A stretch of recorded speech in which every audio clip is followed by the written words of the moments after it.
C'est grâce à la détermination des femmes haïtiennes que nous avons pu faire avancer la cause de l'égalité des sexes dans ce pays.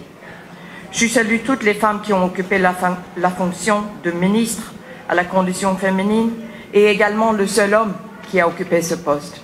Et je dois dire que sans les hommes dans ce combat, on ne va jamais voir la victoire. Les ministres et les cadres des ministères ont facilité l'amélioration du cadre juridique en matière d'égalité des droits entre les femmes et les hommes et a permis de canaliser la conviction à la détermination du mouvement des droits des femmes en Haïti. Les avant-gardes, les 30 ans d'existence de ce ministère sont le fruit du combat des femmes haïtiennes qui ont longtemps milité pour leurs droits. Aujourd'hui, qui devrait être un jour de célébration, de fête, je pense que c'est quand même aussi un jour sombre parce que nous commémorons cette journée avec une toile de fond d'une réalité inacceptable pour trop de femmes en Haïti. Je pense aux milliers de femmes qui ont été violées par des gangs armés devant leurs enfants, en plus de leurs maris assassinés, aux femmes qui ont dû fuir 1, 2, 3 fois de leur maison incendiée, qui doivent vendre leur corps pour subvenir aux besoins de leur famille. Ce sont elles qui sont les véritables héroïnes aujourd'hui.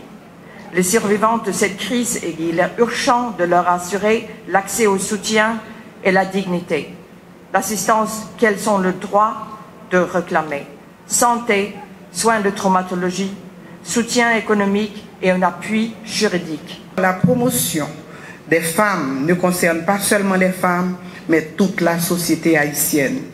Je veux rendre un hommage aux pionnières qui ont osé rêver ce ministère et à toutes celles et ceux qui, au fil des années, ont œuvré avec dévouement, souvent dans des conditions extrêmement difficiles, pour que l'égalité des sexes devienne une réalité palpable. Je tiens également à remercier nos partenaires nationaux et internationaux, ainsi que les organisations de la société civile qui n'ont jamais cessé de soutenir notre travail. Ensemble, nous avons semé les graines d'une société plus juste et égalitaire.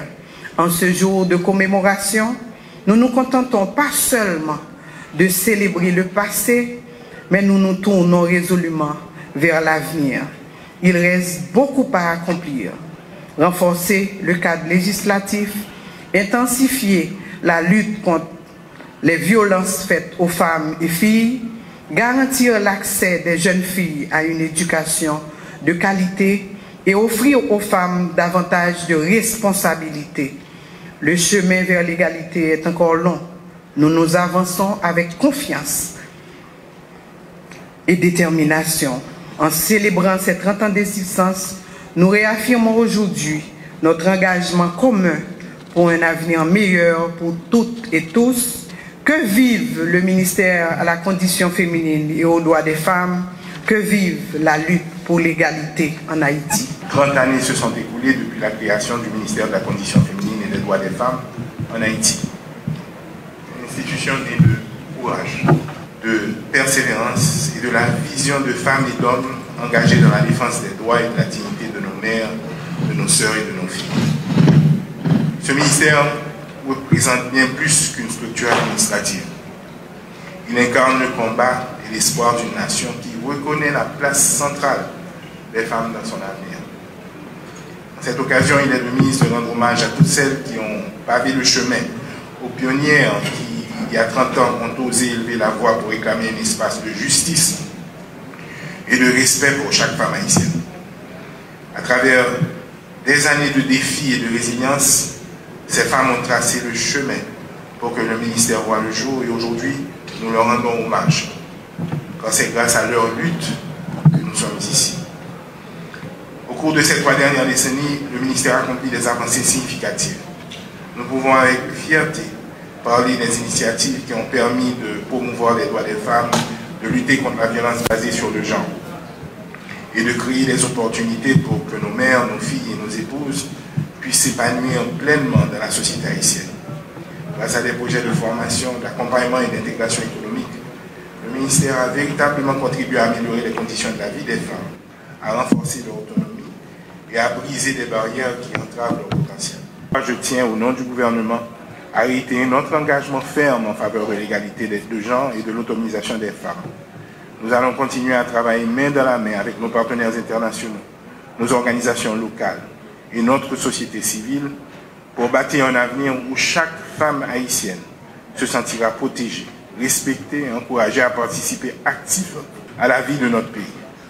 Nous nous engageons à promouvoir des politiques inclusives, à soutenir les réformes nécessaires pour encourager la participation politique des femmes et à garantir leur représentation dans leur secteur. Femmes pays d'Haïti, il y a un problème, c'est vrai. Mais il y a quelques batailles nous gagnons déjà. Mesdames, il y a bataille pour reconnaissance droit politique. Haïti, c'est un quelques pays sur la terre côté femmes arrivées président et premier ministre. C'est une grosse victoire. Parce qu'un pile pays qui est plus riche passé nous, qui est plus développé passé nous, pas arriver à faire ça. Mesdames, tous les postes sont à votre portée. Mairesse, parlementaire, ministre, présidente. À qui devons-nous cela? Depuis les luttes pour l'indépendance, nos guerrières, Marie-Jeanne, Cécile Fantiman, Grande Toya, Dédé Basile, la capitaine Sanit Belair et Claire Heureuse Dessalines, première impératrice et infirmière en chef, et toutes celles armées de leur savoir-faire qui ont dû gagner les mornes pour maintenir la production de ce pays et qui ont montré la voie pour une société équilibrée et harmonieuse. Chapeau bas pour ces femmes vaillantes, potomitants, piliers de notre économie et de l'éducation de nos citoyens. Mesdames, vous êtes le cœur de notre société, le moteur de l'économie nationale, particulièrement vous qui investissez dans le milieu agricole, vous les ouvrières qui vous battez dans les syndicats en milieu urbain, vous les commerçantes et les employés des administrations publiques et privées. Bataille la beaucoup fini, lutte la vie plus difficile, chale la vie plus lourd, mais femmes haïtiennes habituées bataille. Nous sommes conscients que vous payez aujourd'hui le lourd tribut du manque de services et d'équipements dans notre pays, des déplacements forcés dans vos quartiers, de la paralysie du commerce de gros et de détail de nos fières Madansara, de l'anéantissement de vos entreprises, des rapatriements, des viols, des assassinats et l'enrôlement de vos enfants soldats, nos enfants soldats. La liste des souffrances est longue.